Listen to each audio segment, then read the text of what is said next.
अस्सलामुअलैकुम वरहमतुल्लाहि वबरकातुहू।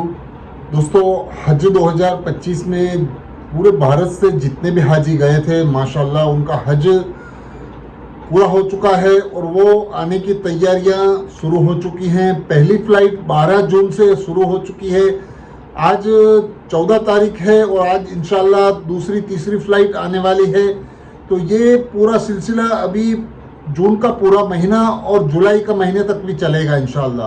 तो जो पहले हिस्से की जो फ़्लाइटें हैं वो सभी फ़्लाइटें जिद्दा से शुरू हो रही हैं और उसके बाद जो हाजी मदीना शरीफ नहीं गए हैं उन हाजियों को मदीना शरीफ लेकर जाया जाएगा और वहाँ से उनकी फ़्लाइटें होंगी इंशाल्लाह। तो अभी जिद्दा से 12 तारीख से फ़्लाइटें शुरू हो चुकी हैं। तो जिसके अंदर में हाजी हज करके आ रहे हैं उनके लिए कुछ ख़ास हिदायतें हैं, वो आज आपको मैं बताने वाला हूं। और इसके अंदर में कुछ चीज़ें ऐसी हैं जो आपको वीडियो में भी मैं बताऊंगा। एक वीडियो छोटा सा दिखाने वाला हूं, इसके अंदर में एक हाजी साहब ने कुछ डिटेल्स बताई है, वो आप ज़रूर सुनिए। और साथ ही साथ आप अगर हज करके आ रहे हैं तो आपको किस तरह से रहना है इस बारे में भी आपको इंशाल्लाह जानकारी दूंगा। तो बने रहिए मेरे साथ और देखिए पूरा वीडियो, तो इंशाल्लाह सही जानकारी मिलेगी। जो आज मेरे चैनल पे नए हैं प्लीज़ चैनल को सब्सक्राइब जरूर कीजिए और लाइक कीजिए, शेयर कीजिए और दूसरे हाजियों तक भी ऐसी जानकारियां जरूर पहुंचाइए।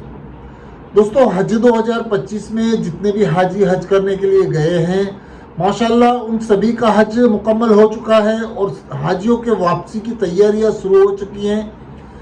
एक बार मैं बार बार रिपीट करता हूं कि जमजम का जो पानी है उसको आपके साथ में नहीं लाना है। इंडिया में आपके जो भी एयरपोर्ट हैं उन सभी एयरपोर्टों के ऊपर एक एक हाजी को 5-5 लीटर का एक कैन दिया जाता है और वो हाजी को पासपोर्ट के हिसाब से एक एक कैन मिलेगा 5 लीटर का। तो जमजम आपको वहाँ से नहीं लेकर आना है, इस चीज़ का आपको खास ख्याल रखना है। और दूसरी चीज़ों में आपके पास कोई ऐसी चीज़ ना होनी चाहिए जो एयरपोर्ट के ऊपर अलाउ नहीं है, यानी कि कोई ऐसी चीज़ ना लाएं जिसके अंदर में आपको एयरपोर्ट पे परेशानी का सामना करना पड़े या तो आपका सामान खोला जाए। तो इस चीज़ का आपको खास ख्याल रखना है। और साथ ही साथ आपको ये भी ख्याल रखना है कि बहुत सारे हाजी क्या करते हैं कि कोई ऐसी चीज़ें जो अपने 7 किलो के बैग में भी रखते हैं, यानी पानी की बोतलें हैं या तो कुछ ऐसा सामान जो साथ में नहीं लाना है, जैसे कि रस्सियाँ हैं, जो सेलो टेप है और मसाले के पैकेट्स हैं, इस तरह की चीज़ें आपको 7 किलो के बैग में भी नहीं रखनी है। तो इस चीज़ का भी खास ख्याल रखना है, यानी कौन सी चीज़ें कहाँ रखनी है ये आपको ज़रूर जानना ज़रूरी है और फ्लाइट में आने से पहले इसकी जानकारी लेना बहुत ज़रूरी होता है। तो वापसी वाले हाजी इस तरह की सभी चीज़ों का ख्याल रखें और जो चीज़ें ना लाने जैसी हैं उनको ना लेकर आएँ और पानी का बिल्कुल भी ख्याल रखें। जमजम का पानी आपको यहाँ से मिलेगा, वो आपको नहीं लाना है। तो ये है पूरी जानकारी आपको फ़्लाइट के अंदर में किस तरह सामान लाना है और क्या करना है। और दूसरी एक चीज़ मैं आपको ये खास इम्पोर्टेंट वीडियो इसके लिए बना रहा हूँ कि अगर आप हज करके आए हैं और जो हाजी आपसे मिलने के लिए आते हैं, आपके रिश्तेदार हैं, आपके संबंधी हैं, आपके पड़ोसी हैं, जो भी आपसे मिलने के लिए आते हैं उनको हज के बारे में अच्छी अच्छी बातें करनी है। उनको आपको मुश्किलें आपकी नहीं बतानी है, ना ही आपको जो तकलीफ़ें हुई है उनकी ज़्यादा बातें उनसे करनी है। और इसके लिए बताना ज़रूरी हो जाता है क्योंकि अगर आपने इस तरह की सभी बातें उनसे शेयर की हैं या तो आपको कुछ मुश्किलात आई है मीना के अंदर में, टेंटों के अंदर में या तो हज के दौरान, तो जो हज का इरादा करने वाले हाजी होंगे वो अपना इरादा नहीं करेंगे और उसका गुनाह आपके ऊपर होगा। यानी ऐसी चीज़ों से बचना चाहिए हाजियों को और ऐसी कोई चीज़ भी उनसे हाजियों से शेयर नहीं करनी है जिसके अंदर में आपको तकलीफ का सामना करना पड़ा है, या तो कुछ धूप की वजह से आपको परेशानियां हुई है या तो कोई बिल्डिंगों में आपके रूम की वजह से आप कुछ नाराज़ हैं या तो ऐसी कोई बातें हुई है जिसके अंदर में आपके रूम में कोई फैसिलिटी कम मिली है, दूसरों को ज़्यादा मिली है। इस तरह की बातें शेयर नहीं करनी चाहिए क्योंकि जो अगले साल इंशाअल्लाह जो आपके साथी हैं, आपके रिश्तेदार हैं, अगर उनमें से कोई हज का इरादा करता है और अगर वो हज के लिए नहीं जा रहा है तो उसका गुनाह आपके ऊपर भी होगा क्योंकि आपने इस तरह से बातें शेयर की है, उसके लिए उन्होंने इरादा बदल दिया है। तो ऐसी बातों से बचना है और ऐसी कोई चीज़ों को शेयर नहीं करना है जिससे हाजियों का मन बदल जाए या तो वो हज का इरादा छोड़ दे। सभी अच्छी अच्छी बातों को बताना है, और जो भी आपको वहाँ पे आसानियाँ हुई है, जो अल्लाह के करम से आपने हज किया है, उनकी सभी अच्छी अच्छी बातों को बताना है। काबतुल्लाह शरीफ का अंदर में जो वहाँ का मंजर था, उस तरह की बातें, नमाज वहाँ पे किस तरह आपने अदा की है, आपने बिल्डिंगों में कितने हाजी थे, किस तरह से अच्छे माहौल में आपने हज अदा किया है, इन सभी बातों को आपको शेयर करना है। और साथ ही साथ मदीना शरीफ में भी आपको कितनी अच्छी फैसिलिटी दी जाती है, होटलों का इंतज़ाम बिल्कुल पास में रहता है, 5 वक्त की नमाज आप मदीना शरीफ में पढ़ने जाते हैं जमात के साथ, वहाँ पे क्या मंजर होता है, ऐसी ऐसी बातें आपके रिश्तेदार भाई बंधु के साथ करनी चाहिए, पड़ोसियों के साथ करनी चाहिए। अगले साल जो इरादा रखते हैं हज का, उनके साथ ऐसी बातें शेयर करनी चाहिए। यानी कहने का मतलब ये है कि आपने हज के अंदर में जो भी मुश्किलात आई है उनसे आपको शेयर नहीं करना है, आपको अच्छी अच्छी बातें बतानी है। आपने बहुत सारी जियारतें की होंगी, माशाल्लाह तैफ गए होंगे, मस्जिद आयशा गए होंगे, और मस्जिद जिन गए होंगे, जबल नूर गए होंगे। इस तरह की बातों को आपको बताना है और आपको वहाँ की मंजर बताना है हाजियों को जो अगले साल हज जाने वाले हैं, उनको अच्छी अच्छी बातें बताकर उनको ये सब चीज़ें आपकी जो आपके साथ हुई है वो सब शेयर करना है। यानी अच्छाइयाँ बतानी है और बुरी चीज़ों से बचना है। जो आपको कुछ भी तकलीफ़ें हुई है उन चीज़ों को आपको शेयर नहीं करना है। तो ये कुछ ऐसी जानकारियाँ जिससे हाजियों का हौसला बढ़ता है, और जो अगले साल जाने वाले हाजी होते हैं वो इंशाल्लाह और भी अपना इरादा पक्का करके मजबूत करके हज की तैयारियों में लग जाते हैं।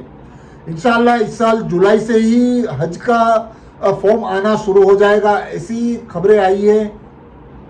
तो जो हाजी अगले साल इरादा रखते हैं हज का, जो हाजी मेरा वीडियो देखते हैं वो उन तक ऐसे वीडियो जरूर पहुंचाएं और उनको हज के लिए इस तरह की जानकारियां जरूर दें जिससे उनका हौसला अफजाई हो और वो हज के लिए जा सके। और आप भी अगर हज करके आए हैं तो ऐसी चीज़ें बताएं हाजियों को जहां से उनका मन पक्का हो जाए हज करने का, और वो इरादा रखते हैं तो इंशाअल्लाह 2026 के अंदर में वो ज़रूर हज करने के लिए जाए। तो कहने का मतलब, मेरा वीडियो बनाने का मतलब, और एक वीडियो आपको मैं बताने वाला हूँ उसका यही है कि हज के दौरान मुश्किलों का आपको जो सामना करना पड़ता है, जो आफतें आपको धूप की वजह से या तो आपको गर्मी की वजह से या तो कुछ वहाँ की गवर्नमेंट की वजह से कुछ आपको मुश्किलों का सामना करना पड़ता है, उस तरह की बातें शेयर ना करें और अच्छी अच्छी बातें शेयर करके हाजियों को बताएं जिससे हाजियों का हौसला बढ़े और अगले साल वो भी हज करने के लिए जाए। तो एक ऐसा वीडियो एक हाजी साहब का मेरे पास आया है, वो वीडियो आपको मैं दिखाना चाहता हूँ। तो पहले आप वीडियो देखिए, उसके बारे में हम लोग बात करते हैं इंशाअल्लाह। अस्सलामु अलैकुम वरहमतुल्लाहि वबरकातुहू।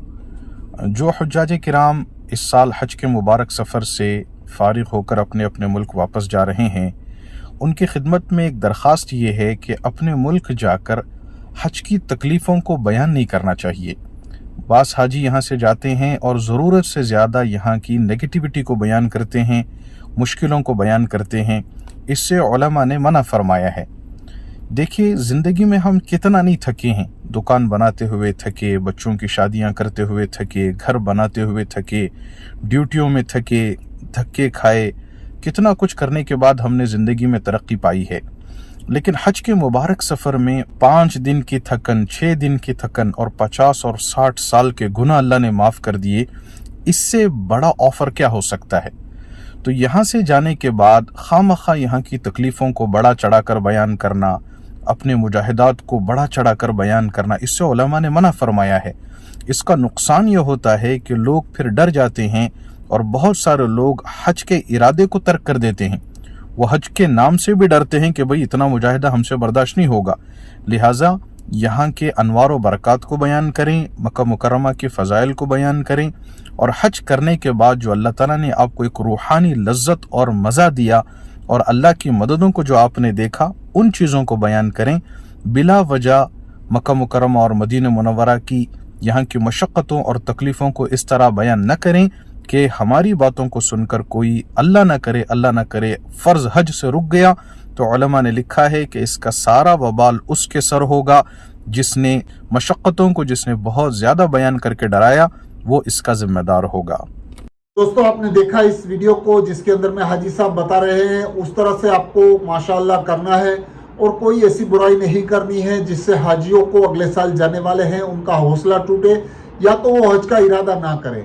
तो ऐसी चीज़ों से आपको बचना है और अच्छी अच्छी बातें बतानी है, वहाँ का मंजर बताना है, वहाँ पे आपने कितना खूबी खुलूस के साथ हज किया, कितने आसानी के साथ आप वहाँ रहे, इन सभी चीज़ों को आपको बताना है और इस तरह से ही आपको जानकारी देनी है। बताने का मतलब यही है कि आप अच्छी चीज़ें बताएं। मुश्किलें अल्लाह की तरफ से आती है, उसको आप कम नहीं कर सकते हैं। अल्लाह ताला की तरफ से जो भी मुसीबतें आती हैं वो तो आनी ही हैं। आप उनके हक में दुआ करें, आपके हक में दुआ करें और अल्लाह ताला सबको हज करने की तौफीक दे, आमीन।